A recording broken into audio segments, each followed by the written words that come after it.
Just a week away from the Daytona 500, and the entry list continues to grow. And this time, it's a big name that has been leaked.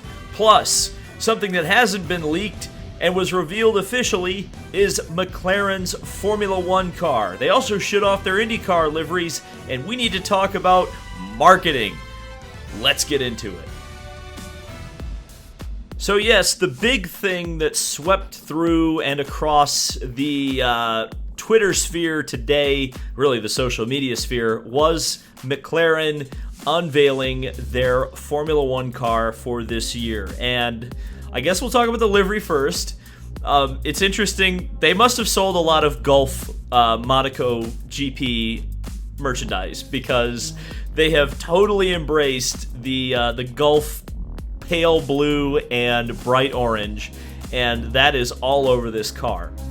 Now, what has been said about this car in particular is that it very much is going to be like the Formula One car you will see race. Now, they have admitted that they are keeping something secret.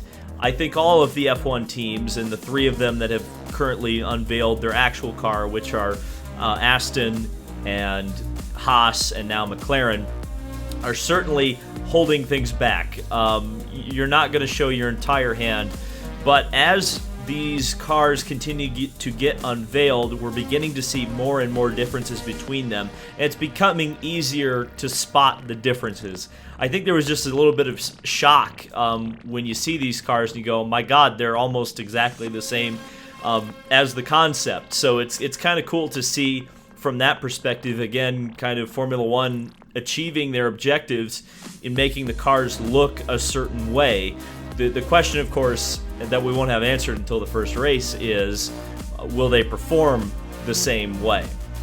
But McLaren did something that was really, really smart, because they had like 200-something thousand people tune in for the unveiling of their Formula One car.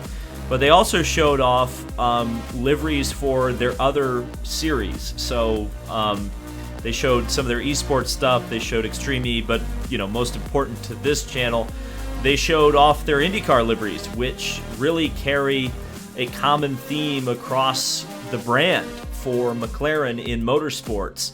The Felix Rosenqvist livery in particular is, oh my God, amazing. And I hope they don't do a special livery for the Indy 500, specifically because I want to see that livery in super speedway configuration at the Indianapolis Motor Speedway. It looks that good. And I'm actually surprised because the Gulf colors have been, and actually won, IndyCar races and Indy 500s before, but we've never really quite had like the powder blue and orange livery. And this is the first one. And it's ironic because I don't think the Gulf logo appears at all, especially on the IndyCar. So it's kind of funny that McLaren has just kind of adopted those colors. Now, one thing I do want to talk about is the fact that, yes, like McLaren is a Formula One team, and people were going to watch the Formula One reveal, and the IndyCar reveal was just kind of getting tugged along. But I think you look at it as a direct contrast with the Andretti Autosport reveal, as particularly kind of the botched Alexander Rossi one, where it was in a video game, and then they pulled it out of the video game, and then it was back in the video game after Andretti released it, but everybody'd seen it already. So, I think that there's something to these kind of, I guess, quote-unquote car reveals, even though you're polishing a turd because the car has been the same for 10 years and you're not seeing anything really new except for paint. I understand that. Trust me, I understand that. But I really think that IndyCar and the teams need to do something to keep interest up during the off-season, because the off-season is actually shorter than it has been this year in the past. But my God, next year's off-season is probably going to be brutal. So they really need to do something in the off-season to keep people interested in this.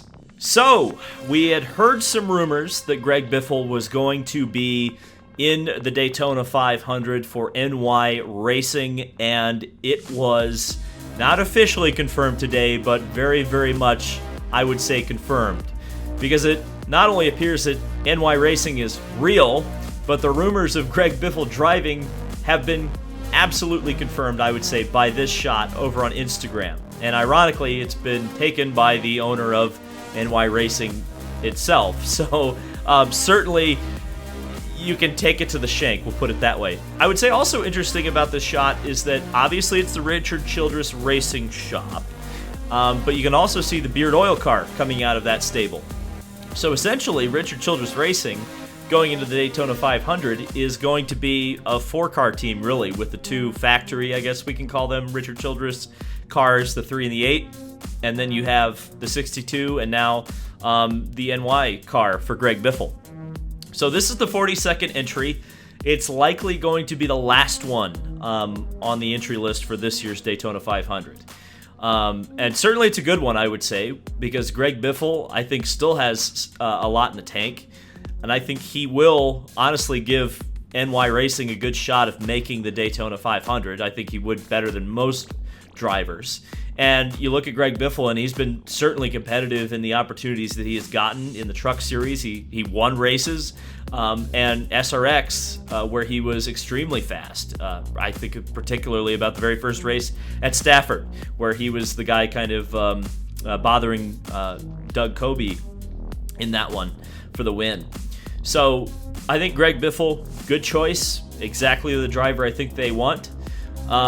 Because the duels matter now. I mean, that's the thing, is that, you know, it looked like in December that NASCAR was going to have a short field.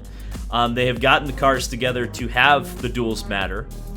But in this year in particular, the potential for crashes, the potential where you're going to have 6 guys racing to get their way, well, it'll end up being 4 because 2 guys will have locked in their spots on speed, but you know, you're still going to have 4 guys out there racing like it's the last lap. So the potential for an accident is certainly high, I would say. And with the potential part shortage in particular, that's going to be the big story. There's 2 things with the next-gen car that we just don't know. Number one is, you know, what's going to happen the first time there's a big-time superspeedway wreck, and it may happen in the duels. And the second question is, you know, if you write a couple of cars off, what happens next?